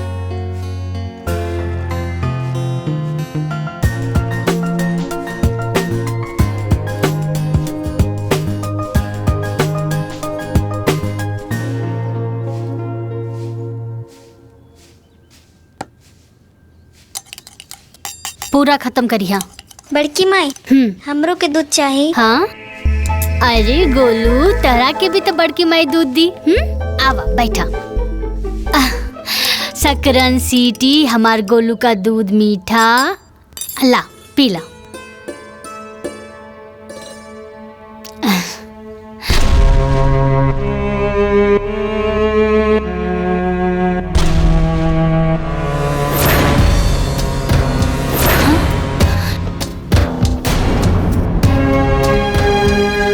इन्हें आवा। अरे हम तरह के इतना खियाली प्याली तभी तो लाट टपकता। अरे तोरा के कितनी बार मना कही हम केहू भी कुछ भी दी तो मत खाइया।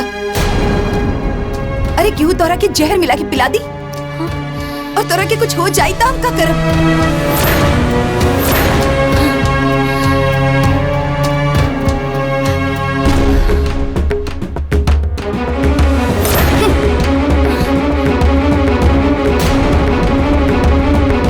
कितनी बार मना कही हम।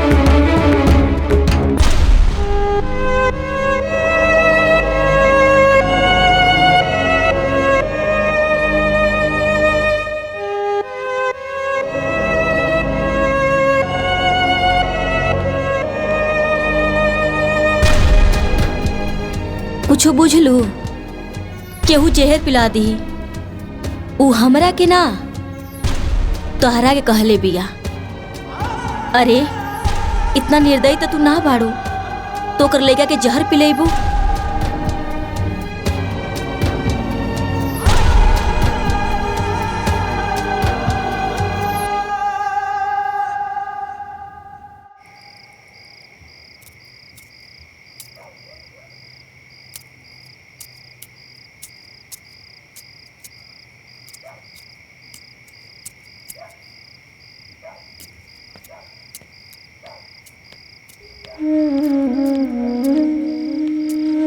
सुगंधा सुगंधा आखिर का चलत था तारा मन में? काहे हर बार हमरा के ताना मारेलू? अरे तू सोच भी कैसे सकेलू कि हम गोलू के जहर दे दे। इमे सोची के कहा जब जमाना इतना खराब हो गइल बा कि हक और हिस्सा के लिए भाई भाई के गला घुट देवेला तब बहन काहे ना घुट सकेली। वाह सुगंधा वाह। अरे तू तो ससुराल आके बहुत बहुत बड़ हो गईलू। हम ये सब देखे खातिर ये सब सुने खातिर तोहार देवर जी से ब्याह ना करौले रानी। हमारी सपना ना रहे। अरे हम तो यही सपना देखनी अपन एक आंख से हम तोहार सुख देखनी और दूसर आंख से हम अपन सुख देखनी। हे सुगंधा अरे हमहू एगो माई हई और एगो माई लइका के जन्म देवेली जन्म छीनेली ना। सुगंधा अब तो हमार बहन ना हो।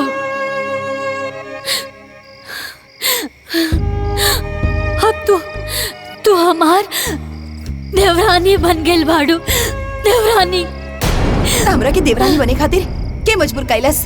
तू मजबूर कैलू और तू खुलल आंख से सपना देखा ताड़ू। तो जौन आंख से सपना देखा ताड़ू उससे सिर्फ तोहरा की खुशी हुई। अगर अपन एक आंख से भी हमार खुशी के सपना देख ले रहती तो कबो भी 100 रुपए की चप्पल खातिर मना न कर ले रहती।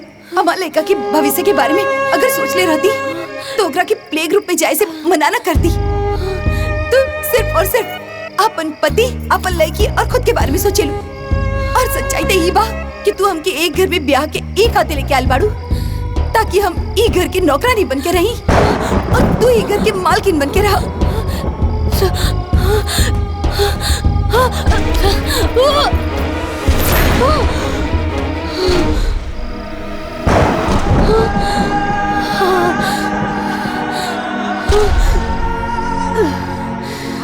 दीदी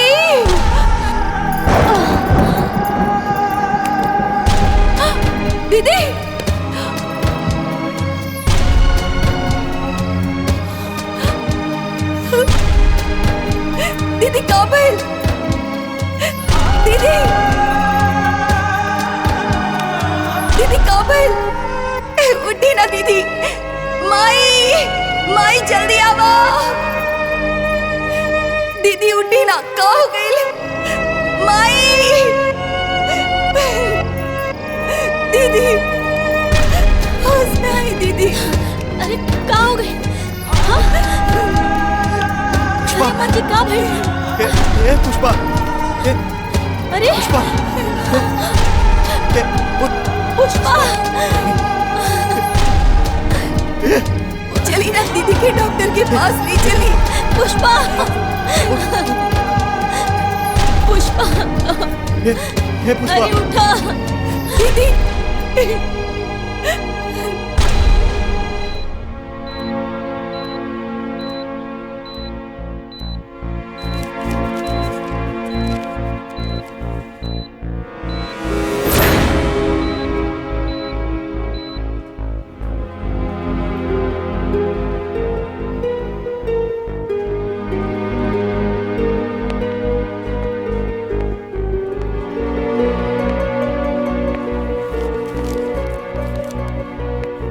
डॉक्टर साहब कैसन बड़ी पुष्पा? देखिए 1.5 साल पहले ही मैं उनको बता चुका था कि उनको ब्लड कैंसर है।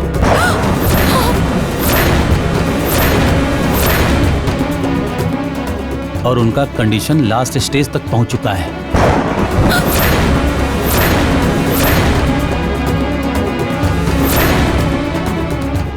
अब उनके पास बहुत कम दिन बचे हुए हैं, इसलिए उनको घर ले जाइए, खुश रखिए। परिवार में जितने दिन रहेंगे उनके लिए उतना ही अच्छा होगा।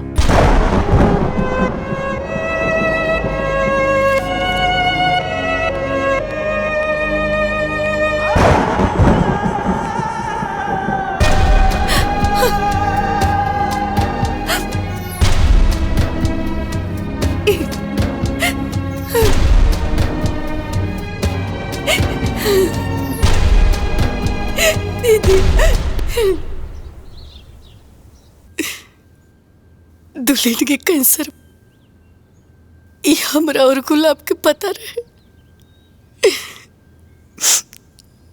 दुल्हन ये बीमारी के टेंशन में बहुत रहे लगली। नैहर की चिंता, ससुराल की चिंता, तेरा ब्याह की चिंता, गुड़िया के परवरिश की चिंता, कि उनका बाद उनका गुड़िया के ध्यान रखी, घर के ध्यान रखी।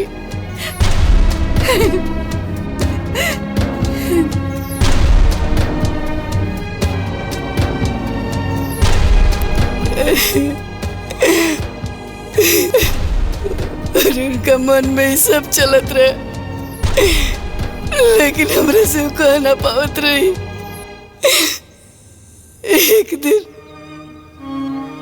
एक दिन हमरा से कहली कि बाजी हम चाहते नहीं कि हमारी बहन की शादी सतीश से कर दिया जाओ,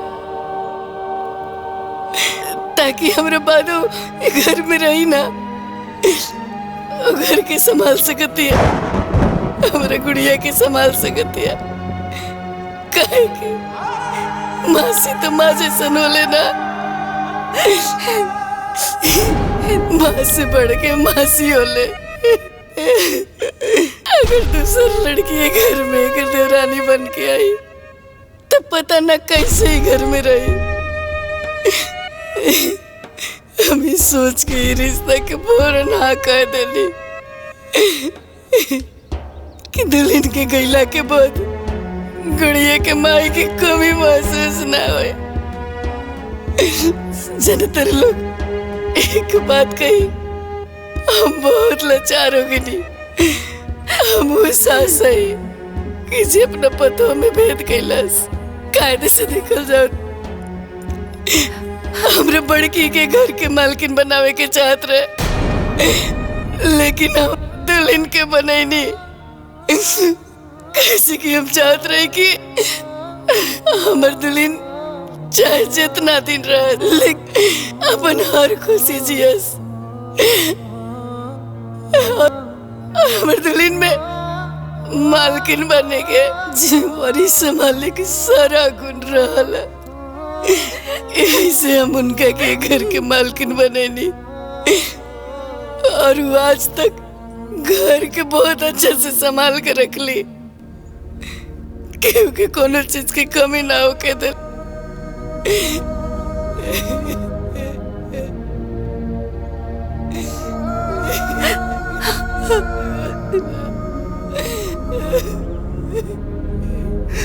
ना माई, चुप हो जा।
ये हंसी के पीछे इतना बड़ा दर्द छुपल बा दीदी, इतना बड़ा दर्द।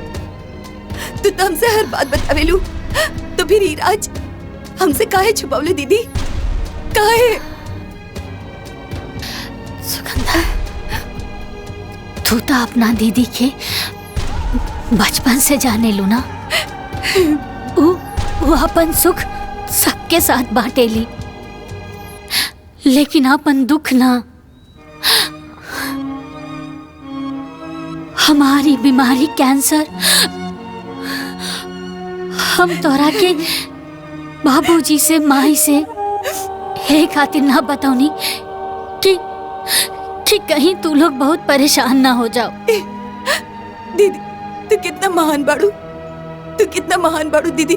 हम तो हर छोट बहन हो के भी हम तोरा के इतना उल्टा सीधा बोल देनी, तोरा साथे जबान लड़ौनी, हम तोरा के काका कह देली दीदी। हमरा के माफ कर दे दीदी, हमरा के माफ कर दे दीदी। तू हमरा के छोड़ के कब मत जाइए दीदी, कब मत जाइए दीदी। तू हमके मारा, डांटा और उल्टा सीधा बोल दे, हम कुछ न बोलब दीदी, हम कुछ न बोलब। बतावा दीदी तोरा के का खाए की मन बा? कचौड़ी, पूरी, हलवा दीदी, तोहर जौन मन करी हम उस सब बना दे। बस दीदी तू एक बार बोला तोहर का मन बा। ए दीदी तू हमरा से नाराज नहीं खुना? बहन, जब दिल में कोनो नाराजगी ही ना बा तब माफी कैसन?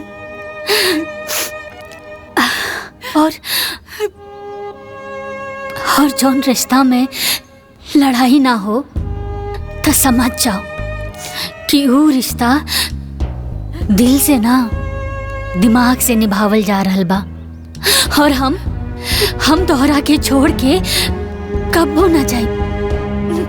अरे हमार रिश्ता कोनो जरूरत के रिश्ता ना बा, जरूरत के रिश्ता छूट जाला और खून के रिश्ता कब्बो ना छूटेला। और हमनी दोनों बहन के रिश्ता त खून के बाना, खून के। हाँ अब सुना, अब तू ई रिश्ता छोड़ा और हमार मन के बात सुना। हाँ बोली दीदी। और हमार मन के बात यही बा कि तू हमरा खातिर आलू वाला कचौड़ी, गोभी के सब्जी और सूजी के हलवा बना के खियाबू।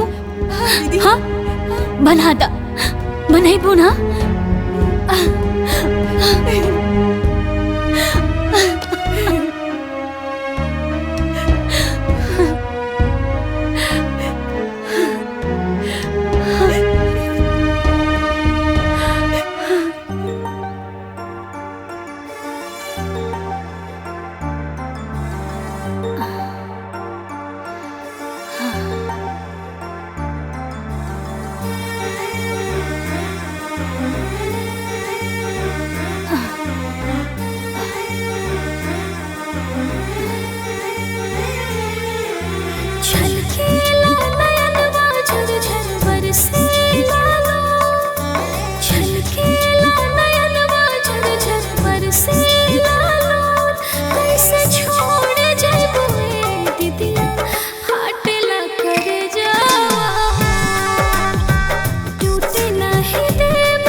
कैसे बचाई कवन जुगती लगाई ठीक होके खातिर तोहके काम जाई जाई नहीं दे हम तोहके विधानवा से ले हम छोड़ कैसे छोड़ जाइबू ए दीदिया फाटला करे जा कैसे छोड़ जाइबू ए दीदिया फाटला करे जा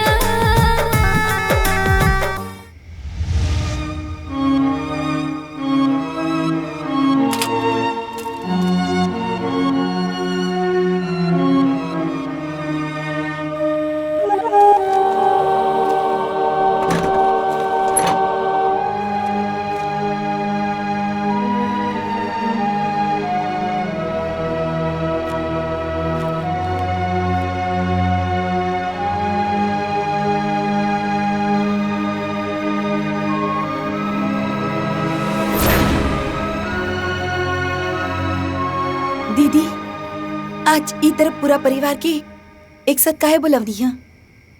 हमरा के तो कुछो नहीं खे पता।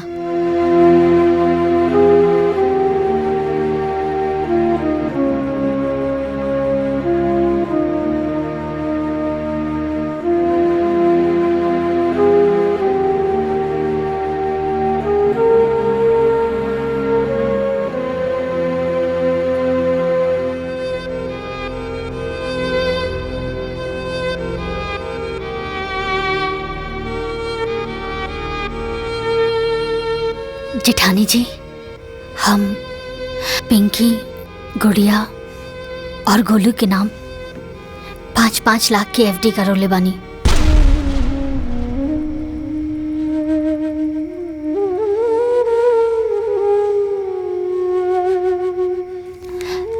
ई उहे के पेपर हा, रवा संभाल के रखी।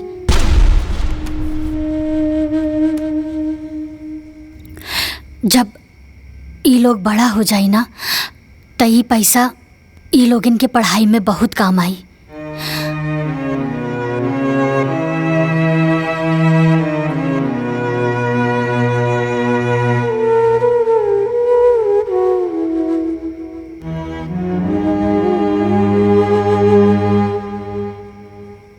सुगंधा, हम तोहरा से कहले रहनी ना कि समय अइला पर हम तोहरा के पाई पाई के हिसाब दे। ये जौन एफडी के प्रीमियम बा ना वो हम देवर जी और जेठ जी के खेती के कमाई से ही भर ले बानी। ई पूरा घर चलावे खातिर हम पाई पाई जुड़नी। अरे कबो 100 रुपया 50 रुपया खातिर लड़ भी गई नी। कभी अपना पति से तो कभी तू दोनों लोगन से। तब जाके इतना बड़ा रकम इकट्ठा भइल।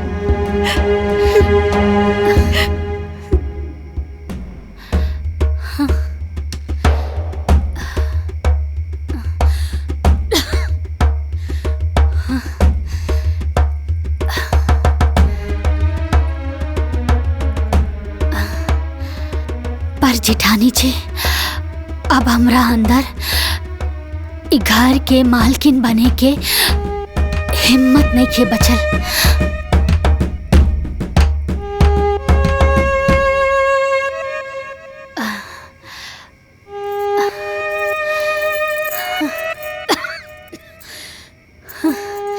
अभी घर के मालकिन की जिम्मेदारी रहुए संभाली जेठानी जी, रहुए संभाली।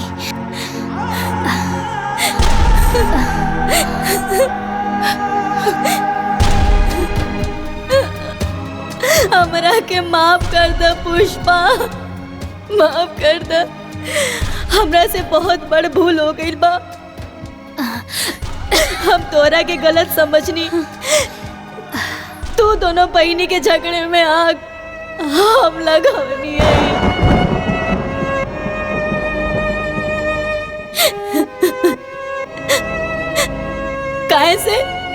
सोचत रही कि तू बस अपने बारे में सोचेलू। बाकी आज जवन तू इस सब के लिए कैले बाड़ू, अगर हमार सग बहन भी होखित ना तो कबो ऐसा ना करी, कबो ना करे। जेठानी जी संभालिए अपने आप के। वैसे भी बेगुनाह के दिल ना बहुत छोट होला, लेकिन जब केहू से माफी मांग लेला ना तो ऊ बहुत बड़ हो जाला। और राउर आँखी के आंसू ये बता रहल बा कि राउर मन में अब कौनो मैल नहीं खे। रउआ के माफी मांगला के कौनो जरूरत नहीं खे, कौनो जरूरत नहीं खे।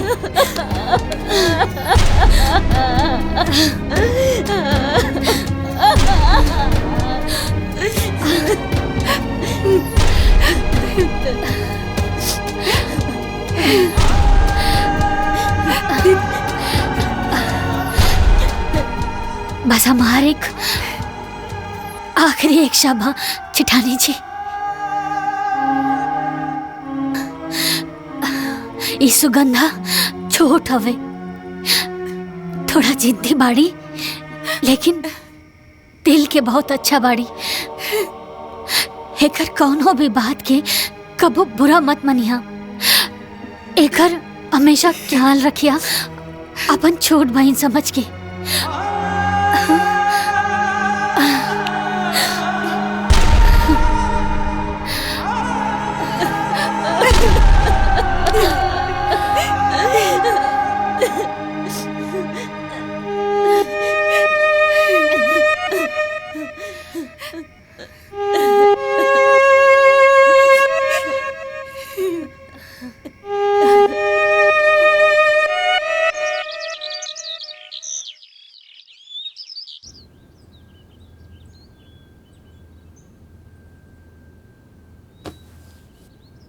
दीदी उठी ना दीदी, देखी ना आज तोहरे पसंद के नाश्ता बनवले बानी। जल्दी से उठ जाई दीदी, और दवाई भी तो खाए के बा। दीदी उठी ना, वरना नाश्ता ठंडा हो जाई। दीदी दीदी उठा।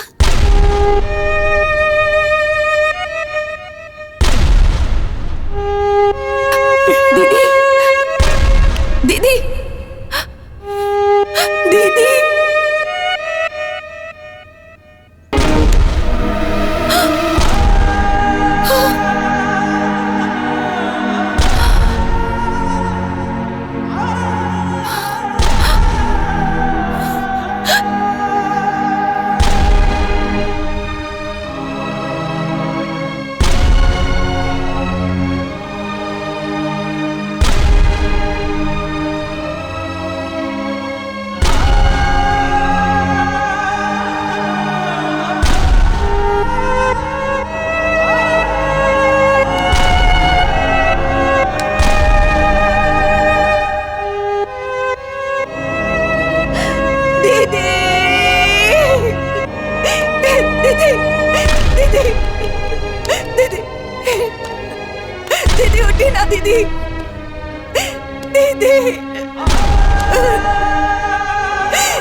बस में जे राहित हमरा मान के दिहती परान डाली तोहरा परान में मुख मोड़ी कैसे